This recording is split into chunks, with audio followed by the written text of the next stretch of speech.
उपचुनाव से पहले मोहन भागवत और सीएम योगी आदित्यनाथ की मुलाकात ने विपक्ष की रातों की नींद उड़ा दी। हरियाणा में हैट्रिक लगाने के बाद अब भाजपा यूपी उपचुनाव में जीत हासिल करने के लिए पूरी तरीके से तैयार है। हालांकि योगी और मोहन भागवत की मुलाकात यूपी उपचुनाव के लिए कितनी जरूरी थी और मुलाकात में क्या-क्या बातचीत हुई, सब आपको दिखाएंगे। लेकिन उससे पहले आयन भारत को जरूर सब्सक्राइब कीजिए।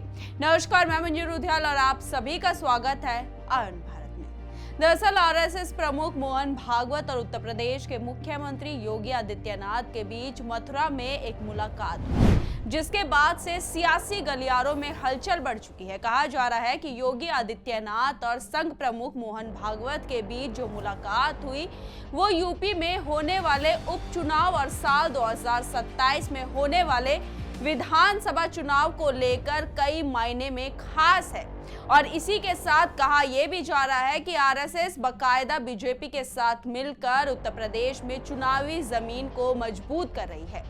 हालांकि कहा यह भी जा रहा है, यानी कि इसमें तीसरा फैक्ट ये भी जोड़ा जा रहा है कि इस मुलाकात में सीएम योगी ने संघ प्रमुख को महाकुंभ में आने का न्योता दिया है। लेकिन खुद सोचे कि 45 मिनट तक चली इस मुलाकात के दौरान क्या बस महाकुंभ के लिए बैठक हुई होगी?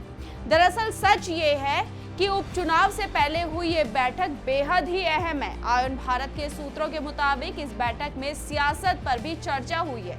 उपचुनाव में संघ से जुड़े स्वयंसेवकों के इस्तेमाल को लेकर बात हुई है और दोनों नेताओं ने संघ से मिलने वाली फीडबैक पर भी चर्चा की है।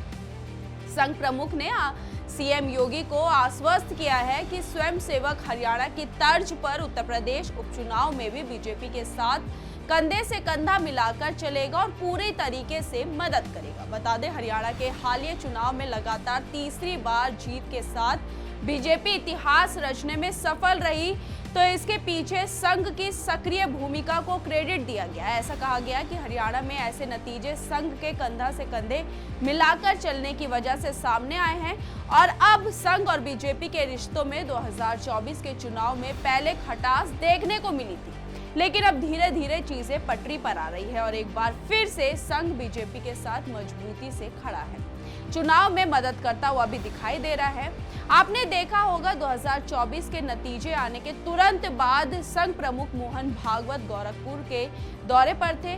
उस वक्त मुख्यमंत्री योगी आदित्यनाथ की संघ प्रमुख से गुपचुप मुलाकात की खबरें सामने आई थी। हालांकि तब इसकी पुष्टि किसी ने भी नहीं की थी और ये मान लिया गया था कि संघ प्रमुख और यूपी के सीएम ने गोरखपुर में किसी भी तरीके की औपचारिक मुलाकात नहीं की है। सीएम योगी की इस मुलाकात को इस नजरिए से भी देखा जा रहा है कि संघ बीजेपी और योगी के बीच ऑल इज वेल है, यानी एक बार फिर से उत्तर प्रदेश में होने वाले चुनाव पर आरएसएस पूरी तरीके से बीजेपी के साथ खड़ा नजर आ रहा है। कहा तो ये भी जा रहा है कि इस मुलाकात में हिंदू वोटर्स को एकजुट करने और ओबीसी और दलित वोटर्स में पैठ बनाने सहित कई मुद्दों पर चर्चा हुई है। लोकसभा चुनाव में बीजेपी की यूपी की स्थिति सभी को पता है। जिस तरीके से लोकसभा चुनाव में बीजेपी की सीटें कम हुई थी और इंडिया अलायंस की सीटें मजबूत हुई थी, उससे सबको लेकर अब पार्टी किसी भी तरीके से कोई भी चूक नहीं करना चाहती। लोकसभा के बाद अब उत्तर प्रदेश में 9 सीटों पर उपचुनाव हो रहे हैं, तो इसको लेकर न सिर्फ बीजेपी की आलाकमान मेहनत कर रही है, बल्कि पूरी पार्टी इस चुनाव में ताकत झोंकती हुई नजर आ रही है। इसलिए इसी कड़ी में उन्होंने मोहन भागवत से भी मुलाकात की और कहा जा रहा है कि जिस तरीके से हरियाणा में आरएसएस ने बीजेपी के लिए जमीन तैयार की थी, जिसका फायदा बीजेपी को मिला और तीसरी बार बीजेपी ने ये शानदार जीत हरियाणा में हासिल की, ठीक उसी तरीके से उत्तर प्रदेश के लिए भी आरएसएस जमीन तैयार कर रही है, जिससे कि होने वाले उपचुनाव में जहां बीजेपी को 9 की 9 सीटों पर जीत हासिल हो सके। हालांकि योगी की मुलाकात और आरएसएस प्रमुख की मुलाकात से विपक्ष भी सदमे में है, क्योंकि विपक्ष को यह है कि अब कहीं ना कहीं 9 सीटें भी उपचुनाव की बीजेपी की खाते में जाएगी। इस खबर में आपकी क्या राय है? अपनी राय हमारे कमेंट बॉक्स में जरूर लिखिएगा और इस वीडियो को ज्यादा से ज्यादा शेयर कीजिए।